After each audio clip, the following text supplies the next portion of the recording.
Bonjour, moi c'est Lila. Je commence déjà bien à faire des partout, ça va être sympa. Du podcast Quand la maille murmurait à mon oreille. Et oui, Quand la maille murmurait à mon oreille. Pourquoi ce titre un peu bizarre? Parce que pour moi, j'ai commencé le tricot petite fille quand je devais avoir une dizaine d'années avec ma maman qui me montrait. Donc j'ai commencé par faire des écharpes au point mousse, je pense comme à peu près beaucoup de gens. Et puis j'ai jamais vraiment cherché à m'améliorer. Puis j'avais pas de technique, ma maman ne tricotait pas plus que ça. Donc voilà, j'avais personne autour de moi qui pouvait me montrer. Je sais pas coudre non plus, donc ça ne... Voilà, j'ai pas une connaissance de l'espace en 3D, de la géométrie dans l'espace hyper précise, donc c'était parfois un peu compliqué pour moi de m'imaginer le modèle tel qu'il pourrait être porté ou pas, voilà. Et puis la vie a fait que je suis partie vivre au Canada pendant 4 ans quasiment avec mon mari et nos 4 fils. Et là, voilà, j'habitais dans un quartier à Montréal qui s'appelait Montclande, à côté de l'Espace Tricot. Et l'Espace Tricot, c'est une boutique. D'ailleurs, les filles de l'Espace Tricot font aussi un podcast qui est super. Et donc, c'était génial parce que je rentrais dans cette boutique de laine. Donc, il y avait énormément de choses. Et il y avait des conseils, vraiment. Le tricot était pris très au sérieux. Ce qui était la première fois que je voyais ça. Parce que en France, c'était pas encore... vraiment, j'allais dire démocratisé, c'est pas le mot, mais populaire comme ça l'est un peu plus aujourd'hui. Et donc il y avait des jeunes, il y avait plein de gens qui faisaient des projets archi compliqués. Et donc moi j'avais une dame qui travaillait là-bas, je sais plus son prénom, je crois qu'elle était suisse. Et elle m'a montré, elle m'a dit, voilà, moi je tricote à la continentale, chose que je savais pas faire du tout.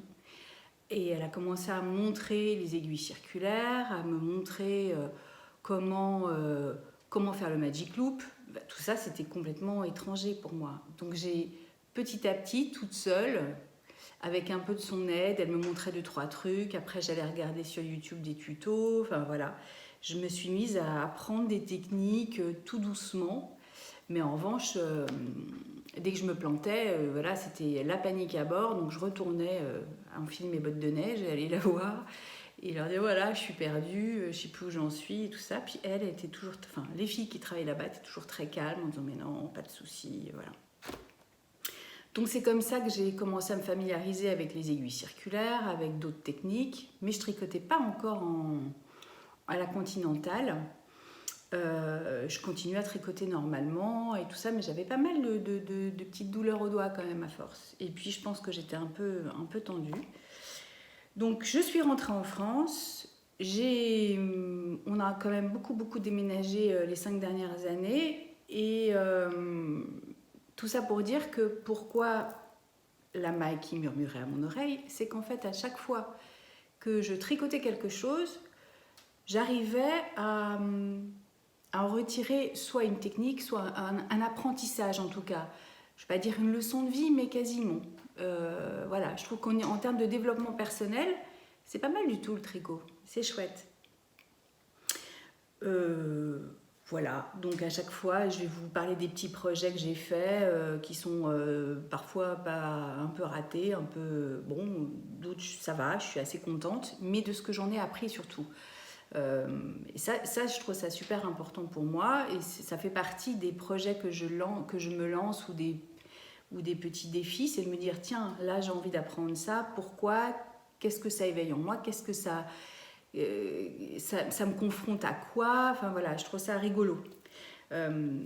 Tout ça pour dire que oui, ma plus grande trouille, mais je pense que comme beaucoup de gens quand on tricote, c'est de défaire quand on s'est trompé et recommencer. Et ça, c'est un truc qui est très très compliqué. Et je pense que ça a été la confrontation la plus costaud que j'ai eue. Costaud, oui. Disons que je trouve ça très paniquant, surtout quand on n'a personne autour de soi qui peut nous corriger l'erreur et quand on ne sait pas comment faire et qu'on se retrouve avec son tricot et se dire « Oh, merde !» j'ai raté une maille, j'ai fait un trou, comment je peux rattraper? Ou alors j'ai raté les augmentations. Bref, c'est quand même très très compliqué et paniquant ce côté-là. On voit l'ouvrage qui avance et tout d'un coup, il y a une bêtise et cette bêtise fait qu'on ne peut plus avancer et qu'en même temps, on est allé trop loin pour tout défaire. Enfin bon.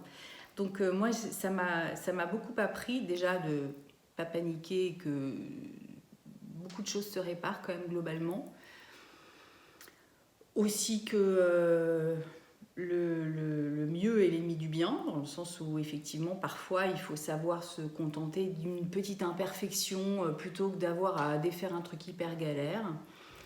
Et puis je trouve que quand c'est son boulot et que c'est l'œuvre de soi-même, c'est assez satisfaisant de se dire que même avec ses imperfections, voilà, ça s'est fait quoi.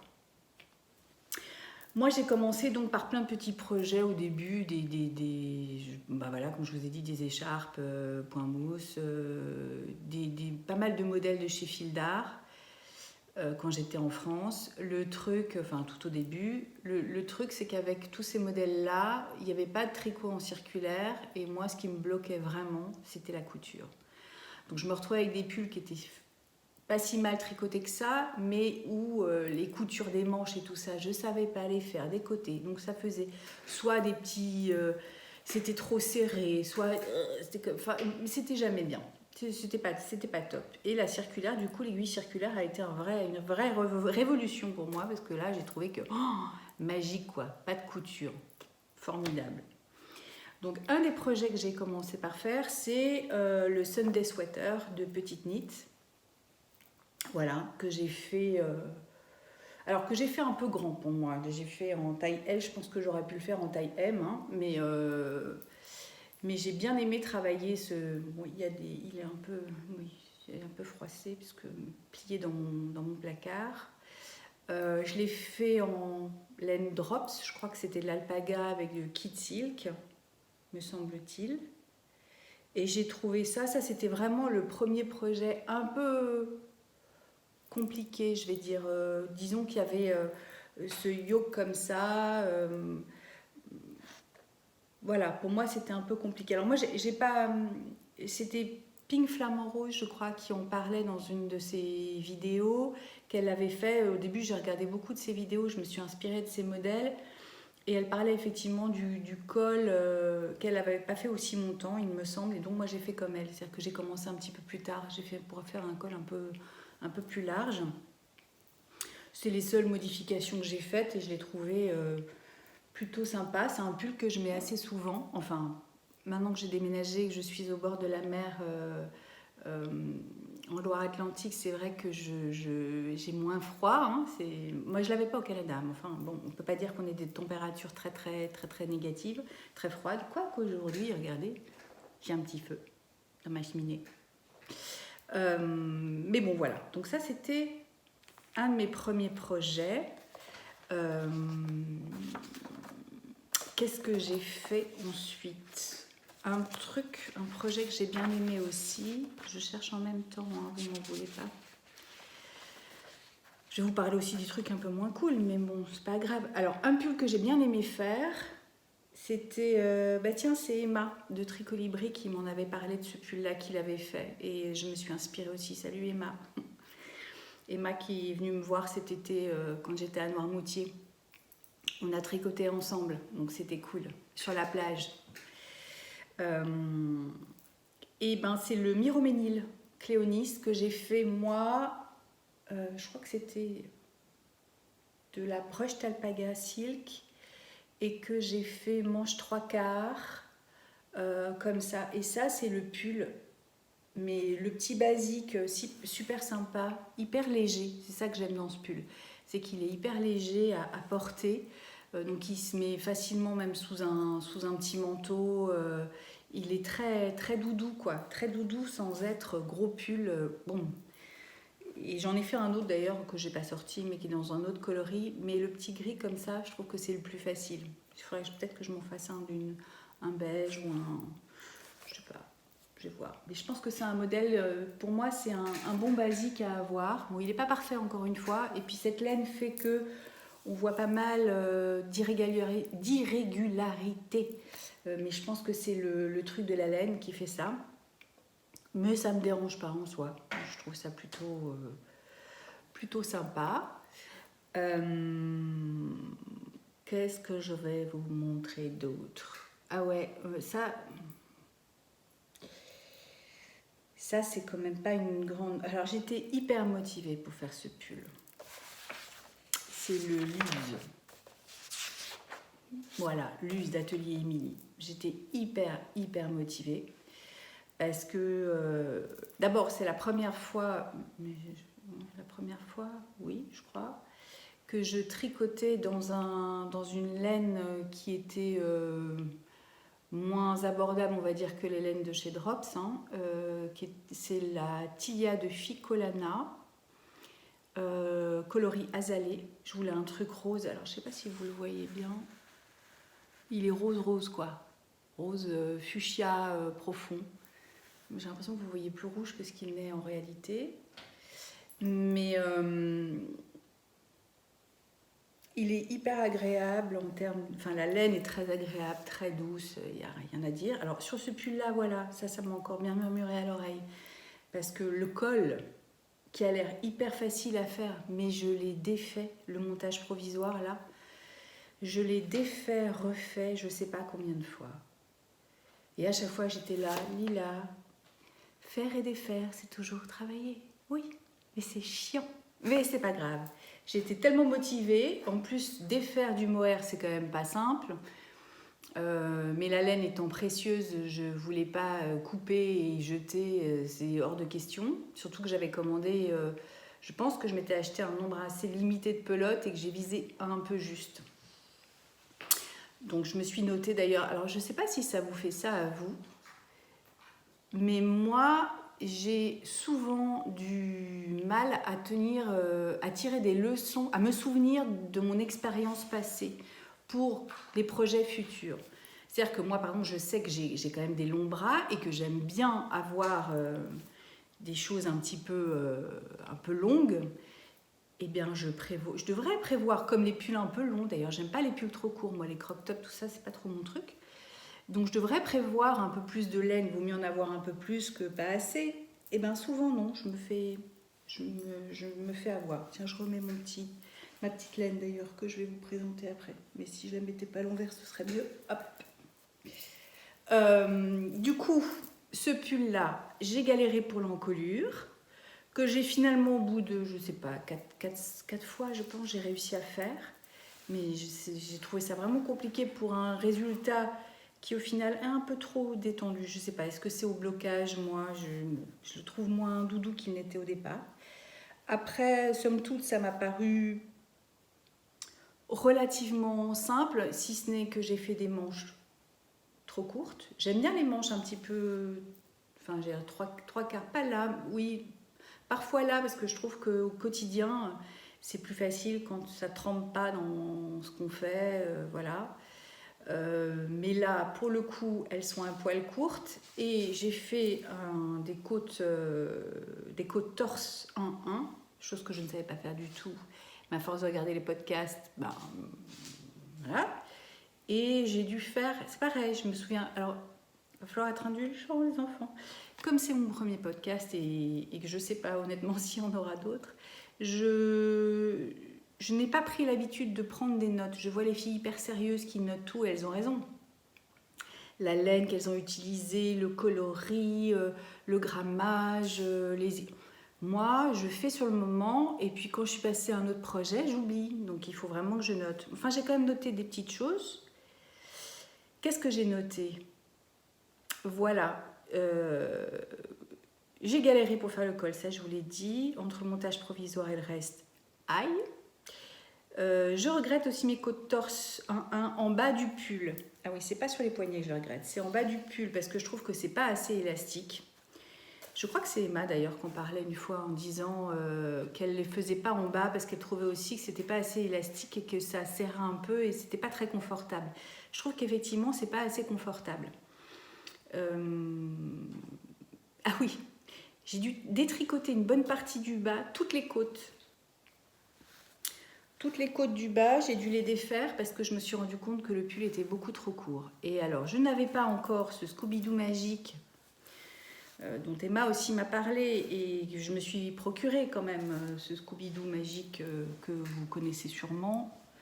Où est-ce qu'il est? Je ne sais pas. Si je vous le retrouverai, je vous le montrerai. Enfin bref, un cordon de bijoux là en caoutchouc et qui permet quand même d'essayer ces pulls, parce que c'est vrai que c'est très compliqué en faisant juste comme ça de se rendre compte si c'est assez court, assez long ou pas. Moi j'ai vraiment du mal à me rendre compte de ça. Résultat, je fais mes côtes en disant bah, puis je pense aussi que je suis gagnée par le ras-le-bol à la fin et j'ai envie de le porter et que je ne dois pas tricoter encore assez vite, hein, donc ça me paraît un peu long tout ça. Du coup, je suis prise par mon empressement et mon envie terrible de le finir et je me dis mais si Lila, ça va être bon, ça va être bon. Et ben voilà, j'ai fait les côtes et puis après j'ai réussi à l'enfiler parce que je pense que j'avais enfin reçu mon Scooby-Doo là. Et quand je l'ai enfilé, j'ai dit bah non, mais ça va pas du tout. C'était vraiment très croc, quoi. Et moi, j'aime pas les crop tops. Très croc. Crop top. Donc voilà. Du coup, j'ai défait les côtes. Du coup. Moi aussi, je dis du coup. Enfin, donc, j'ai défait les côtes. J'ai tout défait comme ça. J'ai tout repris. Ça aussi, pour moi, un vrai apprentissage. Tout défaire, pas maille par maille, mais tout tirer, parce que là, il y avait quand même il y avait du centimètre. Hein. Donc, il a fallu que je défasse tout et que je remonte tout sur des aiguilles.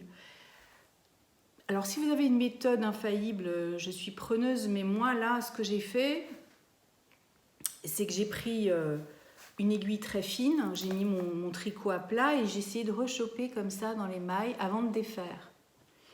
Ensuite, j'ai tout défait, mais forcément, quand on reprend ces mailles, tiens, mon chien qui veut sortir, une seconde, me revoilà. Et oui, j'ai deux chiens qui aiment bien sortir assez régulièrement dans notre jardin, donc voilà. Qu'est-ce que je disais? Oui, quand j'avais repris sur une aiguille un peu plus fine mes mailles, je me suis rendu compte en retricotant qu'effectivement, bah, parfois c'était une maille en dessous, une maille au-dessus. Donc c'est pas très... c'est difficile d'être vraiment linéaire. Je pense que quand on a des rayures de couleur, ça doit être plus simple, mais sur une grande surface comme ça, en rond, j'ai trouvé ça assez difficile. Donc ça a été un petit moment un peu challenging, où je me suis dit, oh là là là là, comment je vais faire? Mais pareil, cette laine me plaisait, une laine précieuse encore une fois. Puis c'est un côté un peu agaçant d'arrêter un projet pour ça. On se dit, bah non, il faut quand même que j'arrive au bout. Donc j'ai tout repris, j'ai rallongé, mais je trouve pas encore suffisamment. Alors vous allez me dire, comment t'as fait? T'as pas essayé? Bah si, mais je sais pas. Le fait de le porter, j'avais dû l'essayer, je sais pas, quand il bouge sur moi, avec les mouvements des épaules, etc., je trouve qu'il remonte un petit peu trop. Et voilà, c'est pas ça, plus les côtes un peu resserrées en bas. C'est pas mon pull le plus confortable, ce que je regrette, parce que j'adore cette couleur péchue. Je trouvais ça sympa d'avoir un pull un peu flash comme ça. Autant je suis très couleur neutre, beaucoup de gris clair, d'écru, de kaki, de bleu marine. Pas vraiment de noir parce que je trouve que c'est pas ce qui me va le mieux. Mais du coup, j'aime bien de temps en temps rajouter une couleur pêche, Pepsi. Ce qui me donne envie d'ailleurs de travailler un autre pull comme... Je sais pas quel modèle je ferai, mais j'ai très très envie. Je vois beaucoup de filles tricoter avec le fil ombelle de fontis, avec plein de fondus de couleurs ou dans une même harmonie, dans les orangés, dans les rouges ou les roses, ou alors faire des rayures vraiment comme ça. Je trouve ça très très chouette. Et ça me tente très bien. Mais encore une fois, je ne sais pas si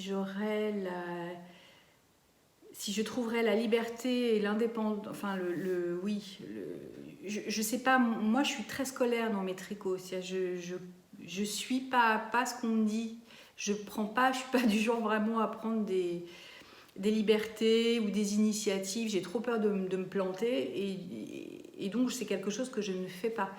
Mais ce serait bien quand même que je me rabatte sur un modèle un peu classique, un peu intemporel, et je me dise, ben voilà Lila, c'est pas compliqué, une fois que tu arrives, tu as fini, je pense que ce qui serait le plus simple pour faire des rayures sans vraiment se tromper, c'est au moment où on met les manches en attente, là commencer des rayures, et puis faire 7 rangs, 7 rangs, 7 rangs, un truc comme ça. Donc au moins j'ai un repère vis-à-vis des manches. Vous voyez ? Donc peut-être que c'est quelque chose que j'aimerais faire à l'avenir, enfin c'est sans doute quelque chose que j'aimerais faire à l'avenir, parmi tous mes petits buts. Ça encore, faut pas trop stresser quand on fait ça, il faut rester cool. N'ayant personne à proximité qui tricote comme moi, enfin bon, c'est pas très grave pour l'instant, je m'en sors. Hein. Pire des cas, je défais, puis je refais, puis voilà. Donc ça, c'était mon pull Luce d'Atelier Émilie. Donc je suis pas complètement satisfaite. Peut-être que je le referai un jour. Alors aussi, une chose que moi j'ai apprise, je me suis rendu compte que sur Ravelry, que je trouve par ailleurs assez abscon en termes d'utilisation, dans le sens où c'est pas quelque chose du tout d'intuitif et de facile. Mais quand j'ai un modèle, maintenant je regarde quand même sur Ravelry les modèles, les projets qui ont été tricotés. Et je me rends compte que pour un même projet, il y a plein, enfin on le sait, hein, c'est frappé au coin du bon sens, comme dirait l'autre, mais on se rend compte qu'en fonction de la laine, en fonction de la longueur, en fonction de la fibre, de petits détails, si c'est court, si c'est long, des manches, etc., ça change complètement l'allure du pull. Et de la taille même, il y a des gens qui aiment bien avoir des aisances très positives, d'autres plutôt négatives, en tout cas serrées. Moi j'aime pas trop tout ce qui est près du corps, c'est pas quelque chose que j'aime. En même temps, quand c'est trop large, c'est pas génial non plus. Donc il faut trouver. Et ça, je me cherche encore. Est-ce que vous avez aussi ce genre de questionnement quand vous faites un projet? Ou est-ce que vous savez d'office, moi j'admire ça, hein, est-ce que vous savez d'office, ça, cette taille-là, je vais faire comme ci, comme ça.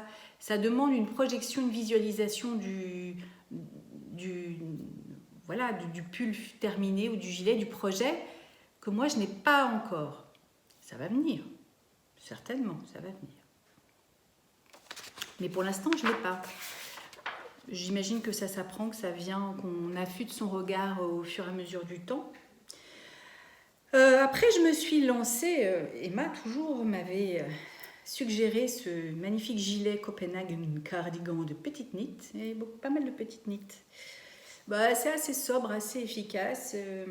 Donc là, j'ai essayé de le faire en espèce de kaki, qui pour moi n'est pas tout à fait kaki. Donc, c'est pas exactement le kaki que j'aurais voulu, mais je trouve ça, n'ayant pas de mercerie à proximité de ma maison, je commande beaucoup par internet, et c'est vrai que c'est difficile de se rendre compte de la réelle couleur des verres et d'imaginer ce que ça va être.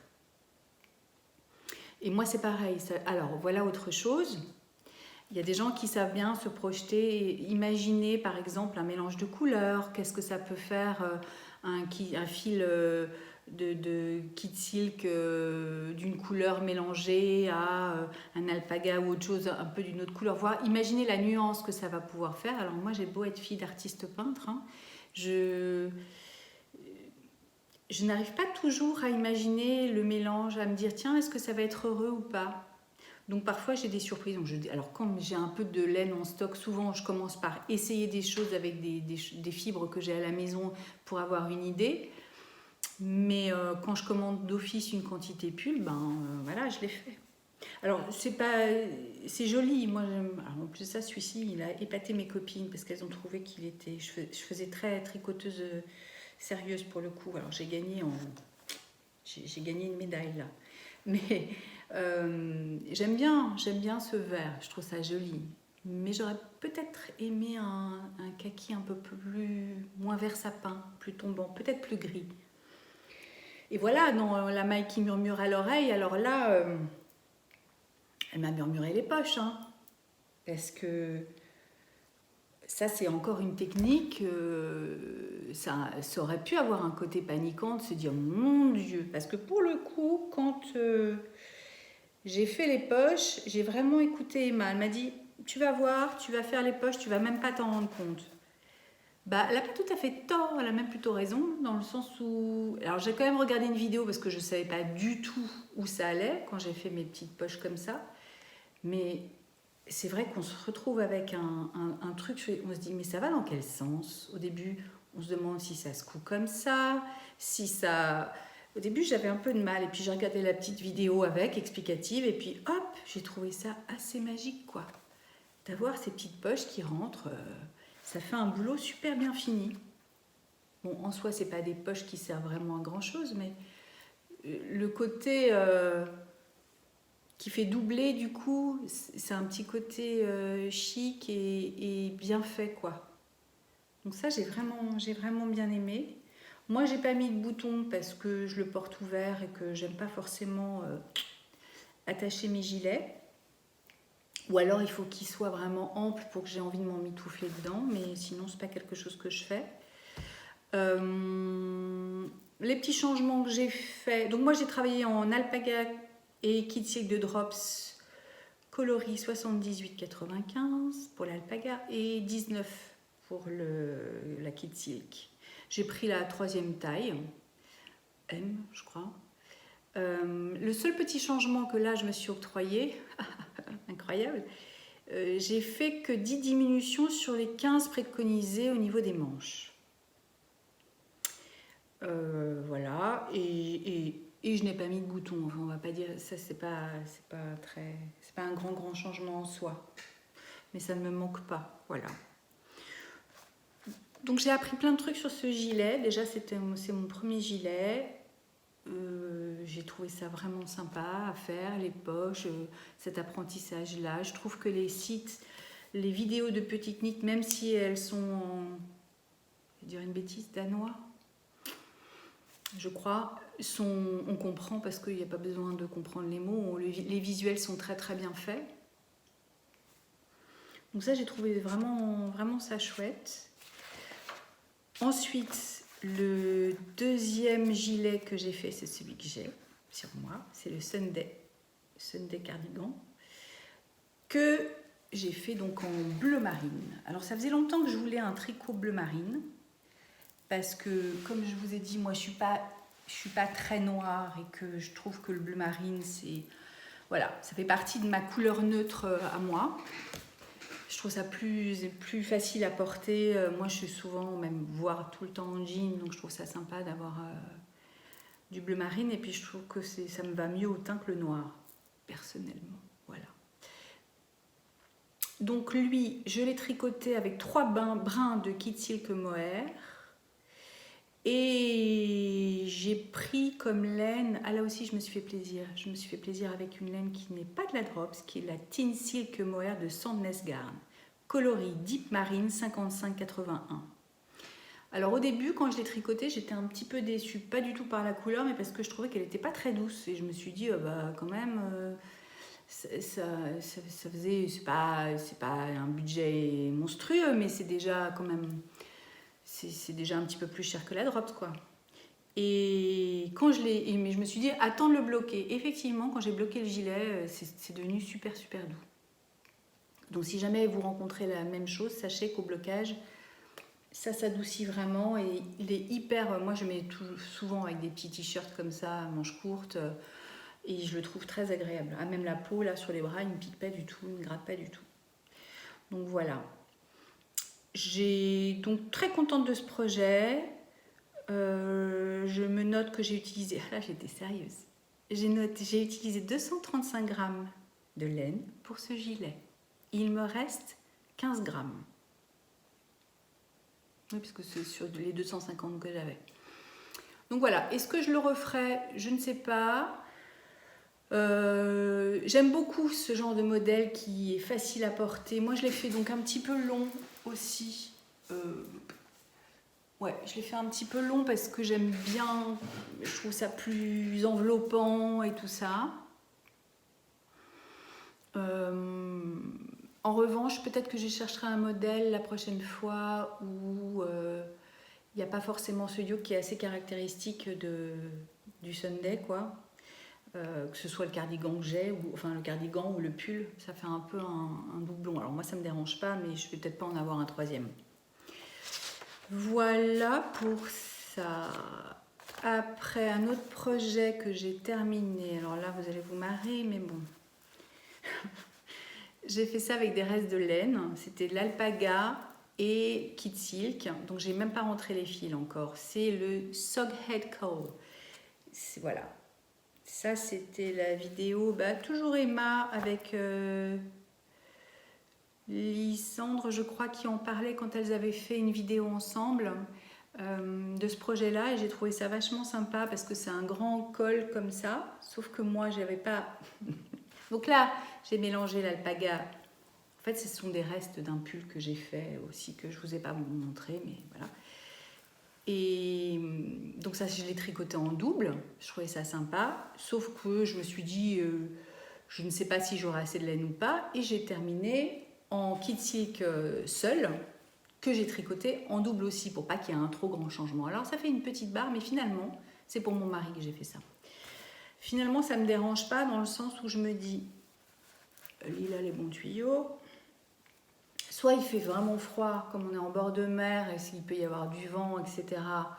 Il le met comme ça à côté, puis le côté simple sera contre lui et il aura plus chaud là. Soit il fait l'inverse avec juste ça. Et puis pour avoir plus... Enfin, voilà. Donc je me dis l'un dans l'autre, ça va pas se voir trop, ça va pas dénoter, c'est pas gênant. Voilà, on se rassure comme on peut. Moi, je trouvais ça plutôt sympa. J'ai trouvé ça en revanche assez long à faire pour quelque chose qui en soi n'est pas compliqué, mais mine de rien, ça en fait du jersey. Hein. C'est waouh, waouh, waouh, quoi. Et en plus, comme on tricote en petites aiguilles, je sais plus en combien c'est, ça doit être du 3,5, un truc comme ça. C'est quand même un peu long, quoi. Mais j'espère qu'il sera content et qu'il va le mettre. Le dernier petit truc que j'ai fait, alors vous allez me dire, mais elle est jamais contente, c'est pas possible. C'est les mitaines Cloudburst que je voulais faire avec des restes de laine que j'avais, donc j'ai voulu le faire avec la Flora. J'avais pas la bonne taille d'aiguille. Alors ça c'est moi ça. Quand je dis que j'ai pas toujours le sens critique et le bon sens de me dire mais Lila, transforme les choses, réfléchis un peu. C'est censé être tricoté en 3. Mes aiguilles 3 étaient déjà sur un autre projet. Ah ben je pense qu'elles étaient là-dessus. Donc ça j'ai dû le tricoter en 3. Et j'étais loin d'avoir terminé. Donc je me suis dit, bah, c'est pas grave. Tu prends du 3,5, en soi, ça va pas être dramatique.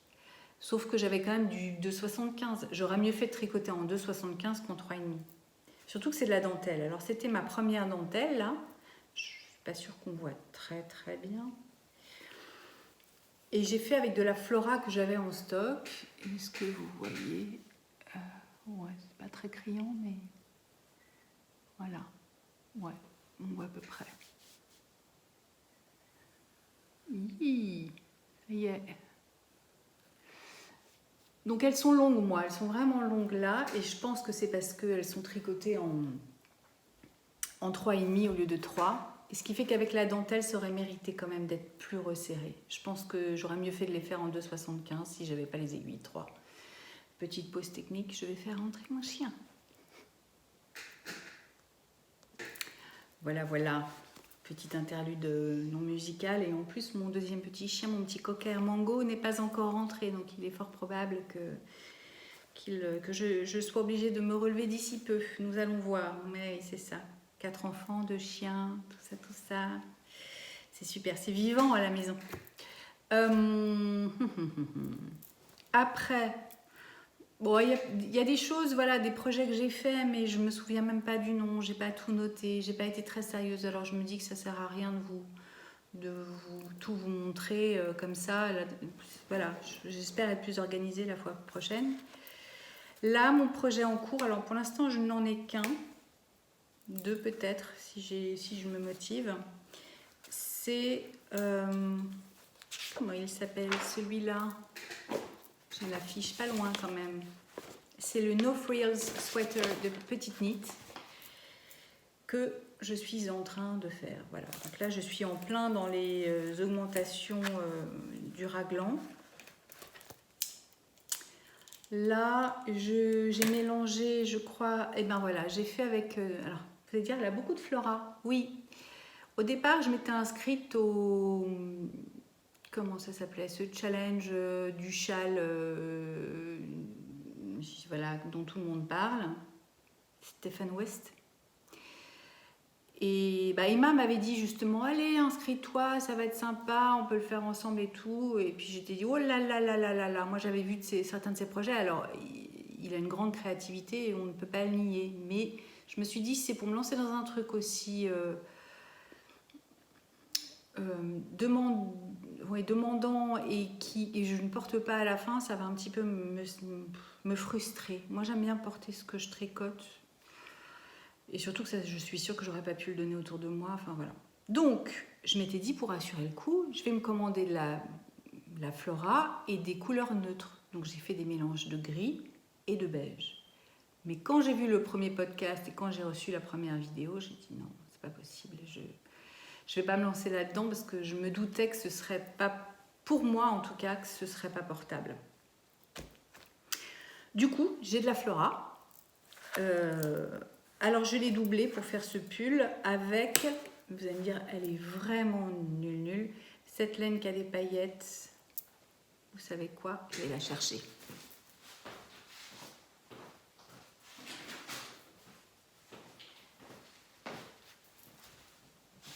Tatin! La Manestrale de Camarose. Voilà. Ça c'est une laine qui est très sympa. Et du coup, ça me donne un petit, il faut que j'arrête avec du coup, un petit côté chiné, légèrement brillant, mais pas trop. Et je trouve que comme c'est une couleur neutre, ben, on peut se permettre un petit truc un peu fancy, comme ça. Donc ça, je l'ai commencé il y a quelques jours. Je ne sais pas si je vais pouvoir vraiment avancer pendant les vacances de Noël, j'espère. Voilà. Ça, c'est mon dernier projet. J'en ai d'autres à venir qui me trottent dans la tête. En revanche, je n'aime pas trop, moi, tricoter beaucoup de choses à la fois parce que j'ai du mal à me... au bout d'un moment, quand j'ai une paire de chaussettes, un bonnet, un pull sur les aiguilles, je trouve ça paniquant. J'aime pas ce sentiment d'avoir que des choses inachevées. J'aime bien... l'endurance du projet, ce que ça demande comme investissement. Alors après, c'est vrai que quand c'est un pull, c'est un peu long, c'est chouette d'avoir un projet court à côté pour pouvoir se distraire un peu et se changer de technique et tout ça. Mais oui, j'imagine que comme tout le monde, il y a des fois où vous avez besoin d'un truc qui demande du raisonnement, en tout cas de la réflexion et de l'attention. Petit côté comme ça, méditatif. Et d'autres fois où on aime bien avoir quelque chose d'un peu, comme disent les Anglais, no brain, quoi. Alors, pour l'instant, je n'ai que ça. Il n'est pas impossible que je fasse, je regarde parce que j'ai des restes de laine en puna, un bonnet, un Oslo hat pour mon mari. J'en ai retrouvé en gris clair, donc on va voir. Mais je me souviens que ça m'avait paru long aussi, le Oslo hat. Donc j'en avais fait un pour moi. Donc, je vais regarder ça. Voilà, tout ça pour dire que j'apprends tous les jours. Je m'inspire beaucoup des vidéos des uns des autres, des unes des autres, sur les techniques, sur les petits trucs. Il faut aussi que j'apprenne à noter les choses qui me sont utiles parce que j'oublie d'une fois sur l'autre. Pourquoi, je ne sais pas, c'est comme ça. Donc, je suis dans un autre projet, donc hop, je saute d'un projet à un autre et j'en oublie ce que j'ai fait. Voilà, je pense que je vais m'arrêter là parce que pour moi c'est déjà dingo. Donc la maille qui murmurait à mon oreille va s'arrêter là. Bah, vous me direz si ça vous va. J'espère revenir avec d'autres projets, d'autres choses. Il y a mon petit cocker mango qui sonne à la porte, j'allais dire. J'espère que tout le monde va bien, que vous passez de bonnes fêtes, que vous n'êtes pas trop pris par l'angoisse du moment et qui dure un peu avec ce satané virus. voilà, bah, bonne fête à tous et puis à bientôt. Ciao!